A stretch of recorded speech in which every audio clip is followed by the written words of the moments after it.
कैसे आप लोग। उम्मीद करता हूँ आप लोग बढ़िया हो गए। दोस्तों आज मैं बताने वाला हूँ कि हमास अपने रॉकेट कैसे बनाता है, कितने चीप होते हैं और इजरायली जो रॉकेट होते हैं उनकी अपेक्षा उनको कितनी लागत आती है और ये बनाने में क्या क्या यूज़ करते हैं। तो मैं शुरू में ही आपको बता दूं कि ये वीडियो जो है सिर्फ एजुकेशनल पर्पस के लिए है, तो ऐसा कुछ भी ट्राई मत कीजिएगा, ये इलीगल है, ठीक है। तो इस चीज़ का आप खासा ध्यान रखिए, बस ये एजुकेशन के लिए है तो उसका आप ध्यान में रखेंगे। तो चलिए देखते हैं कि कैसे हमास अपने रॉकेट बनाता है।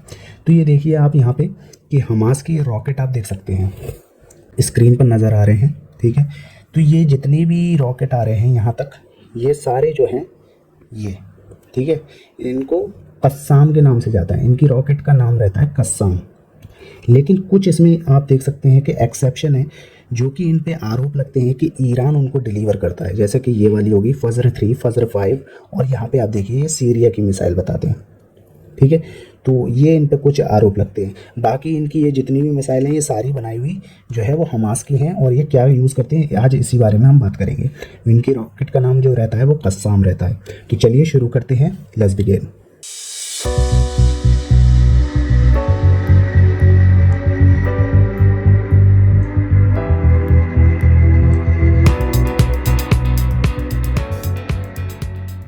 तो यहाँ पे मैं आपको पहले दिखा दूँ कि ये जो रॉकेट है इनकी जो लेंथ है वो आप देख सकते हैं कितनी होती है, ठीक है। कितना वेट होता है इनका, या इसका आधा किलो, इसका 5 किलो, 15 किलो, 18 किलो, यानी कि एकदम छोटी छोटी गाइडेड मिसाइलें जो हैं ये लोग बना लेते हैं। अब वो कैसे बनाते हैं, क्या करते हैं, तो वो चीज़ें आज हम बात करेंगे, ठीक है। ये देखिए कस्साम 1, कस्साम 2, कस्साम 3, और ये ग्रेड WSE, और ये फजर 5 जो है ये जो है वो ईरान की मिसाइल बताते हैं, और ये वाली जो है वो सीरिया की मिसाइल है। तो ऐसा आरोप लगता है, ठीक है। तो खैर हम बात करते हैं खाली इनके बारे में, वो जो भी लगता होगा, ठीक है।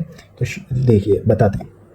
तो सबसे पहले जो है हमास लेता है शुगर, ठीक है। हमास की जो रॉकेट में बनाने के लिए उनको क्या चीज़ों की ज़रूरत पड़ती है, वो पड़ती है शुगर की। तो ये शुगर ले लेते हैं। उसके बाद अगर हम बात करें तो उसके बाद आता है फर्टिलाइज़र, जो खेतों में खाद पड़ती है ना, पोटेशियम नाइट्रेट, ठीक है। तो ये आपने सुना होगा, ठीक है। जो फर्टिलाइज़र की जो ज़रूरत पड़ती है तो वो होती है, तो एक हो जाती है शुगर और दूसरी हो जाती है फर्टिलाइज़र। अब इन दोनों का काम क्या होता है, देखो शुगर जो है वो भी एक तरीके से आग पकड़ता है। आप कोई चाशनी बनाइएगा, उसमें थोड़ी सी आप तिल्ली डालेंगे, वो धीमे धीमे करके चलता है। तो शुगर की खास बात होती है कि ये एक ज्वलनशील पदार्थ है, लेकिन इसमें एनर्जी है, लेकिन ये बहुत धीमे धीमे रिलीज होती है।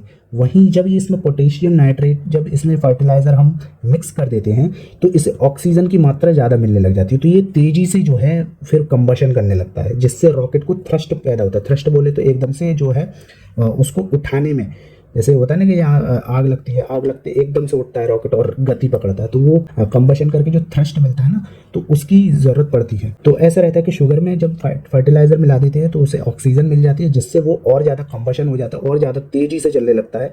तो एक तरीके से हाइड्रोजन जैसी कुछ शक्ति बन जाती है। तो उस चीज़ का ये लोग रॉकेट में यूज़ करते हैं। अब करते कैसे हैं, क्या क्या होता है, वो भी अभी हम बात करते हैं। तो यहाँ मैं आपको बता रहा हूँ कि यहाँ पे जो है इन्होंने शुगर को लिया और पोटेशियम नाइट्रेट, दोनों को इन्होंने कर दिया मिक्स, ठीक है। यहाँ पे मिक्स करके इसका घोला बना लिया। घोला बना के आप देखिए यहाँ पे कोई जो है वो पाइप होते हैं ना, ठीक है, जो छोटे छोटे पाइप होते हैं जो घरों में लगते हैं, तो उन पाइपों के अंदर ये घोला डाल देते हैं इस तरीके से, ओके। अब यहाँ पे ये घोला जो है इस तरीके से पाइपों में डाल देते हैं, तो यहाँ पे ये पाइप में से जो है ये जम जाता है यहाँ पे, और जमने के बाद इसको जो है वो अलग करके इस तरीके से एक निकाल लेते हैं। अब यहाँ पे ये ठोस सॉलिड सा निकल जाता है। अब ये ठोस सॉलिड को देखिए, रॉकेट जो होता है ना, मैं आपको बता दूं, स्ट्रक्चर बता दूं, तो यहाँ पे ये जो रॉकेट होता है, ठीक है, इसका ऊपर का और ये नीचे, रॉकेट में 3 लेयर होती हैं, ठीक है। यहाँ पे जो रहता है वो होता है चैम्बर, जो कि जलता है, ठीक है, जैसे कि ये नीचे का हिस्सा हो गया, ठीक है। और यहाँ पे जो मैंने बताया कि घोला जो होता है, जो पोटेशियम नाइट्रेट और शुगर का जो मिक्सचर होता है, वो यहाँ पे रखते हैं। और यहाँ पे रखने के बाद और यहाँ पे जो है वो रहता है जैसे TNT हो जाता है। TNT बोले तो एक तरीके से बारूद, कोई भी बारूद हो गया, बॉम्ब हो गया, ठीक है, या फिर यही घोला उठा के यहाँ रख दिया, तो वो चीज़ें रखी जाती है। तो जो मेन चीज़ होती है वो इस पेलोड, ऊपर का जो टोपे जैसी हिस्सा दिख रहा होता है, उसे हम पेलोड बोलते हैं।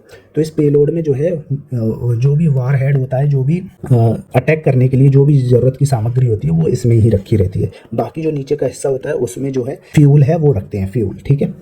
तो अभी हम बताएंगे इजराइल के रॉकेट में भी क्या क्या रखा होता है, तो उसके भी बात करेंगे, ठीक है। तो इजराइल का डिफेंस सिस्टम इनको कैसे रोक देता है उसके भी बारे में हम बात करेंगे। तो यहाँ पे मैं आपको कुछ और थोड़ी सी दिखा देता हूँ। तो ये देखिए, ये लोग वाटर पाइप का जो है वो यूज़ करते हैं। तो यहाँ पे ये जो होता है ये जलने के लिए होता है। यहाँ पे अपना जो है वो गोला मिला के डाल दिया और यहाँ पे जो है वो अपना TNT या गोला बारूद जो भी रखना है वो यहाँ पे रख देते हैं। अब ये लॉन्च कैसे करते हैं और कैसे गिरता है वो जानते हैं। तो दोस्तों, जैसे मैंने आपको अभी रॉकेट का स्ट्रक्चर बताया था कि नीचे इस तरीके से होता है, ऊपर टोपी होती है, ठीक है, और यहाँ पे जो है वो अपना मिश्रण भर देते हैं। अब ये वाले हिस्से की बात करते हैं कि इस हिस्से में क्या होता है, ठीक है।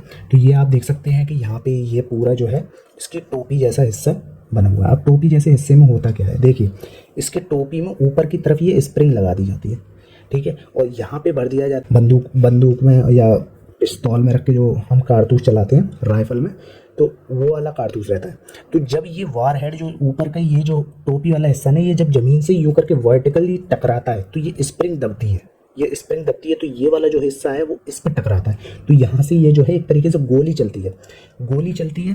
तो फिर क्या करते हैं, गोली चलती है तो ये जो नीचे का हिस्सा है इसमें भरा होता है बारूद। यहाँ पे गोली चलती है, ये बारूद में लगा देता है आग। तो उस जगह जो है भयंकर ब्लास्ट होता है जब यहाँ पे ये टकराती है ज़मीन पे, और ये वाली जब प्रक्रिया होती है तो यहाँ पे होता है फिर एक बड़ा सा ब्लास्ट, जैसे कि आप इस पिक्चर में देख सकते हैं। तो यहाँ पे ये देखिए, ये जो है रॉकेट आके गिरा और यहाँ पे जो है वो बारूद जला और एक बड़ा सा धमाका जो है वो हो जाता है। इस तरीके से ये रॉकेट गिरता है। आप ये देख सकते हैं कि ये रॉकेट गिरा और ये स्प्रिंग दबी, यहाँ पे कारतूस जल के जो है अंदर का जितना भी जो TNT बारूद है उसमें आग लगी। आग लगने के बाद एक बड़ा सा धमाका हो जाता है। अब इसके प्रोज और कॉन्स क्या हैं? अगर हम इसके प्रोज की बात करें, यानी कि हम इसके लाभ की बात करें और हानि की बात करें, तो दोस्तों इसके बारे में कहा जाता है कि दागो और भूल जाओ, यानी कि इसकी कोई दिशा नहीं है, कोई भी वो नहीं है, बस उठा के मार दो। मारने के बाद वो कहाँ गिरे, चाहे तो इन्हीं के ऊपर गिर जाए, तो ये इसका नुकसान है। मतलब कि यूँ मारा और यहाँ से इसका अगर ये प्रोजेक्ट आप ये देख सकते हैं कि इसे क्या बोलते हैं, प्रोजेक्टाइल पाथ बोलते हैं। अगर ये अच्छे से नहीं पकड़ पाया तो ये आके जो है यहीं आसपास गिर जाएगी और यहाँ मौत भी हो सकती है। तो एक तरीके से इसका ये प्रोज भी कॉन्स भी है।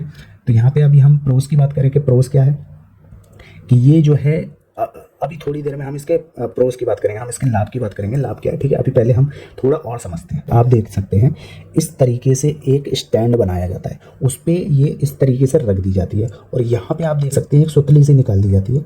आप देख सकते हैं यहाँ पे एक सुतली सी जो है ये निकाल दी है। यहाँ पे आग लगाते हैं, वो सुतली जलती हुई वो जो है वो यहाँ पे उस घोले में आग लगती है और फिर ये जो है थ्रस्ट पकड़ लेता है और उड़ जाता है। आई होप आपको समझ में आ गया होगा। तो ये एक स्टैंड होता है। तो ये आप देख सकते हैं कि ये इस तरीके से यहाँ पे ये जो है ये लगाते हैं और यहाँ से जो है एक जैसे बम में से सुतली निकली होती है ना, तो उसमें आग लगाते हैं और यहाँ से जो है जलती हुई यहाँ तक पहुँचती है और ये जो है थ्रस्ट पकड़ के प्रोजेक्टाइल पाथ में जाकर धमाका करती है। अब वहीं अगर हम इजराइल के डिफेंस सिस्टम की बात करें, यानी कि आयरन डोम टेक्निक जो है जो बोली जाती है, वो कैसे काम करती है, तो देखिए ये जो हमास के रॉकेट आ रहे होते हैं, ये आपको एक पिक्चर है उससे समझ में आ जाएगा।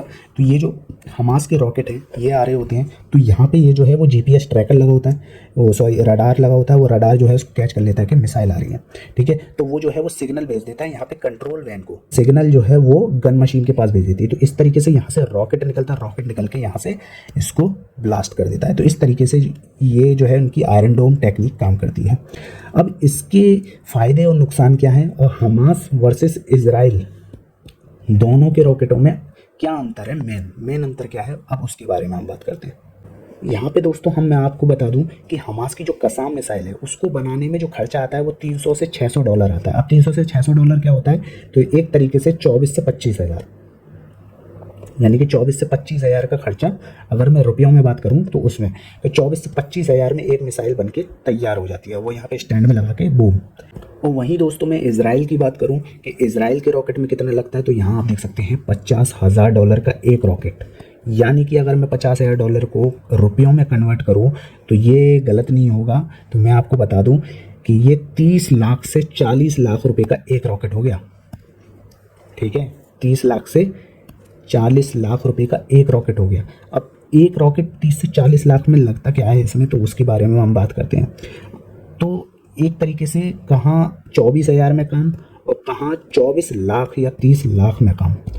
तो आप देख सकते हैं कि बिग डिफरेंस, इसीलिए इसराइल का डिफेंस सिस्टम है तो मजबूत लेकिन कॉस्टली बहुत है, ठीक है। तो हर चीज़ है, तो उसके बारे में एक नई वीडियो और बनाऊंगा कि इसराइल का रॉकेट जो आयरन डोम जो मिसाइल है उसमें क्या क्या तकनीक है, क्या मैकेनिज्म है, उसके बारे में भी बताऊंगा।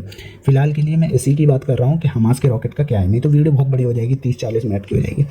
तो आई होप आपको ये सब चीज़ें समझ में आ गई होंगी कि इसराइल वर्सेस हमास के रॉकेट में कौन ज़्यादा बेहतर है, कौन ज़्यादा शक्तिशाली है, जो भी है फलाना धमकाना, मेरा काम तो बताना, ठीक है। तो आप कमेंट में बताइएगा आपकी इस बारे में क्या राय है। सब्सक्राइब करना मत भूलिएगा दोस्तों, सब्सक्राइब जरूर करना, वीडियो को लाइक जरूर करना, जो भी है आपका अपना पॉइंट ऑफ व्यू है वो आप रखिएगा। थैंक यू, मिलते हैं अगली वीडियो में, तब तक के लिए जय हिंद, जय भारत।